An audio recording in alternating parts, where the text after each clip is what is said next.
The dual pricing model in Corona POS allows you to have a cash price and a credit price. Your credit price will be a set percentage higher than your cash price in order to help you pay your credit card fees. In this video, we'll show you how to set it up. Fortunately, setting up your dual pricing is pretty easy and only requires a couple of steps. First step is we're going to go to Sales, and then we're going to select the pencil and paper here, go to Price Groups, and click View. Right now, you'll probably only have a default price group, or in my case, I just called it Cash. And then I will want to create another price group. So I'll select my cash and then hit copy and rename it credit and then hit save. Now, if we were to go back to our products list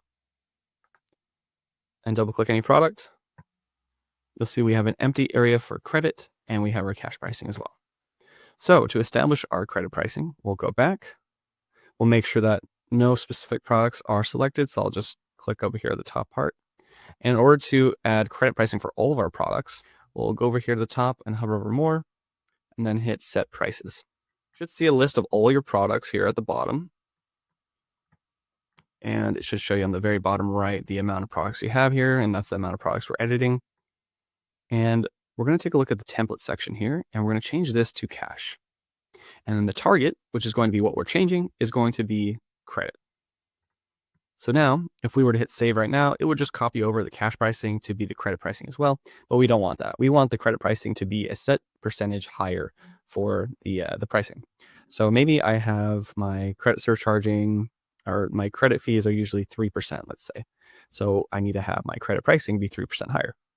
In order to do that, we'll go over here towards the price modification section. We'll put 1.03, and then we'll select apply. You'll see under new price that any of these items that are getting updated pricing are getting a new price that is 3% higher than the original price, and that new price is going to be the credit price. So all we need to do is hit save, and it may take a second since I'm doing it for a lot of different products, but it will start the process of adding that credit pricing for all my products.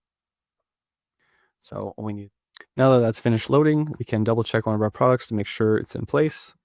As you can see here, we have a cash price and a credit price effective December 18th, 2025. So if we go back now, there's a couple other steps we need to do real quick. We're going to go to Settings and go to our organizational units, and then double click and change any of the stores that you're going to be using dual pricing in. So I'm just going to use my Nevada store. And then you'll want to make sure that this second option here, there's a couple other steps we need to do real quick, is set to credit. Right now it should be empty, but we'll want to make sure to select credit and then hit save. And this will allow us to have the dual pricing set up. It's set to one last thing we'll need to do to make sure everything is working as expected is we'll go to button configurations, also in settings. And we're going to double click whichever button configuration you're using. We'll want to click your total button here in the bottom right, and we'll want to add two functions. We're going to want to add character, and this is just going to be the number of your price group that should be cash. So it should just be price grouping 1 for your cash price. And then if we click function here, and we'll do set, or let me see, I think it's change price group. There it is.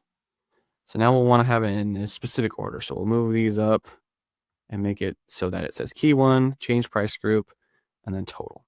And hit confirm. This is more so kind of a security measure just to make sure that it is charging cash once you go to the total screen, and then once we make it to the payment screen, which will be where we make the next edit, once you hit credit, it'll switch to the credit price grouping once you select it. So we'll hit this edit button here, and we'll go to credit. Right now it should look something like this. All we need to do is add a couple other functions to the top of this group here. So we'll hit add function.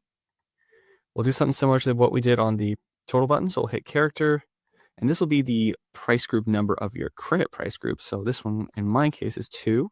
Chances are you're probably only going to have a couple price groups anyway, but it's good to double check under that sales and price group section that we were talking about before. So this one right here, we'll be able to see which number belongs to which. So yes, cash is number 1 and credit is number 2. But let me go ahead and go back and finish editing that button here. So we have character key 2, and then we just need to add that change price group function. There it is. And then we'll want to drag that up here. So that way it reads key to change price group, credit, copy total input, credit. So that way it will change the price grouping, and that way it's going to come with the correct amount that it should charge for credit, and then it will charge it accordingly. And you'll be able to go throughout the rest of the transaction, and it will show you, it'll show up a little bit differently on your point of sale and show you both the cash and credit pricing on your receipt. Let's go ahead and show you what that looks like. Last thing I want to show you before we log off for the video for today is when you add items to the receipt here, you'll see that it has a total, which is your cash price, and then a total credit, which is your credit price. And then if you were to go to total and select credit, mine won't work because I don't have a credit card terminal set up. It'll swap the two though. So total will then become credit, and then it'll show you what you would have paid if you paid cash. And that will print out on the receipt as well. Last thing I want to show you before we log off for the video. Thank you for watching this Corona POS Help Center video. For more information, please check the description down below, where you'll find our online manual page, as well as the contact information for our support center, and any other resources that'll help you get the most out of your Corona POS system.